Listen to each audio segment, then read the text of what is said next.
അങ്ങനെയുള്ള colour combinations. അപ്പോൾ അങ്ങനെ ഒരു ഫ്രെയിമിൻ്റെ ഭംഗിക്കാണ് ഞാൻ കൂടുതൽ ഇമ്പോർട്ടൻസ് കൊടുക്കാറുണ്ട്. പിന്നെ അപ്പോൾ ഈ പറഞ്ഞ പോലെ ഇതിനകത്ത് ഭയങ്കര ഡീറ്റെയിൽഡ് ആയിട്ട് ആ രീതിയിലേക്ക് ചെല്ലുന്ന പെയിൻറ്റിങ്സ് കുറവാണ്. നമുക്ക് കാണുന്നവർക്ക് വളരെ സിമ്പിളായിട്ട് ആസ്വദിക്കാൻ പറ്റുന്ന അല്ലെങ്കിൽ എൻജോയ് ചെയ്യാൻ പറ്റുന്ന തരത്തിലുള്ള പെയിൻറ്റിങ്സാണ്.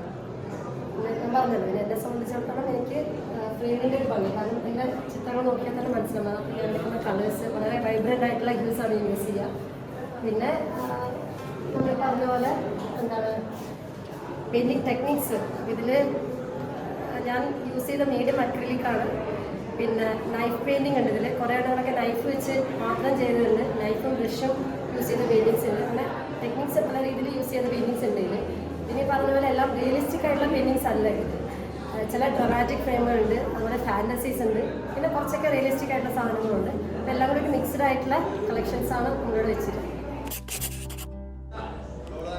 ഞാൻ വരക്കാൻ പഠിച്ചിട്ടൊന്നുമില്ല. അപ്പോൾ മുന്നേ ഇങ്ങനെ വരക്കും, ചെറുതായിട്ട് വരക്കാൻ ഇഷ്ടമാണ്. അപ്പോൾ മെയിനായിട്ട് പെൻസിൽ ഡ്രോയിങ്ങാണ് ചെയ്ത്. അപ്പോൾ ഇതിങ്ങനെ പറഞ്ഞപ്പോൾ ഞാൻ ജസ്റ്റ് സ്കെച്ചിനെ കൊണ്ട് വരച്ചു എന്നേ ഉള്ളൂ. ഞാൻ ലോക്ക്ഡൗണിൻ്റെ സമയത്താണ് തുടങ്ങിയത് ചിത്രം വരക്കാൻ വേണ്ടിയിട്ട്. മെയിനായിട്ട് ഗ്രാഫൈറ്റും ചാർക്കോളും ചെയ്യൽ.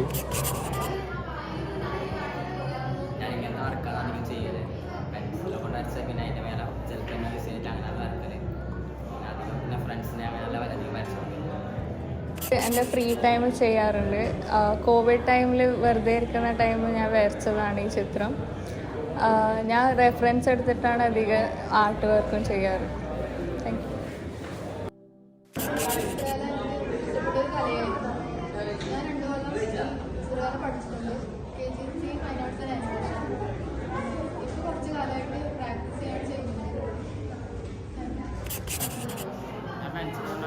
പെൻസിലോട് വരച്ചിട്ട് ഷെയ്ഡ് ചെയ്യാറുണ്ട്. പെണ്ണുകൊണ്ട് ചിത്രം വരക്കാറുണ്ട്. കൂടുതലായിട്ട് എൻ്റെ ഇഷ്ടം പെണ്ണുകൊണ്ട് ഷെയ്ഡ് ചെയ്തിട്ടില്ല ആ ചിത്രമാണ് ഇഷ്ടം. ഞാൻ കൂടുതലായിട്ട് വരക്കുന്നത് പെൻമാർക്കാണ്. പെൻസിലോണ്ട് ഉപയോഗിക്കുന്നത് വളരെ കുറവാണ്. പെന്നിനെ കൊണ്ട് ഷെയ്ഡില്ല, സിമ്പിളായിട്ട് മാത്രമേ വരക്കാറുള്ളൂ. പിന്നെ പെൻസിലാകുമ്പോൾ കൂടുതൽ നമുക്ക് ഷെയ്ഡ് ഉപയോഗിക്കേണ്ടി വരുന്നു. പെന്നാകുമ്പോൾ ആ ഒരു പ്രശ്നമില്ല. ഞാൻ ആദ്യമായി പെൻസിൽ ഡ്രോയിങ്ങാണ് ചെയ്തത്. അപ്പോൾ ഒരു മാഷിൻ്റെ പിൻബലത്തോടു കൂടിയാണ് ഈ ലെവലിൽ വരെ വരക്കാനെത്തിയത്. ഇപ്പോൾ ഞാനെനിക്ക് പെൻസിൽ ഡ്രോയിങ്ങാണ് ചെയ്യുന്നത്. മാഷ് പറഞ്ഞതിൻ്റെ ഈടാണ് ഞാൻ പെൻസിൽ ഡ്രോയിങ് അവിടെ നിർത്തിയിട്ട് ഇപ്പോൾ സ്റ്റെൻസിൽ ആർട്ടിലേക്ക് ചെയ്യുന്നത്. ഇപ്പോൾ അത് അടിപൊളിയായി വരച്ചു.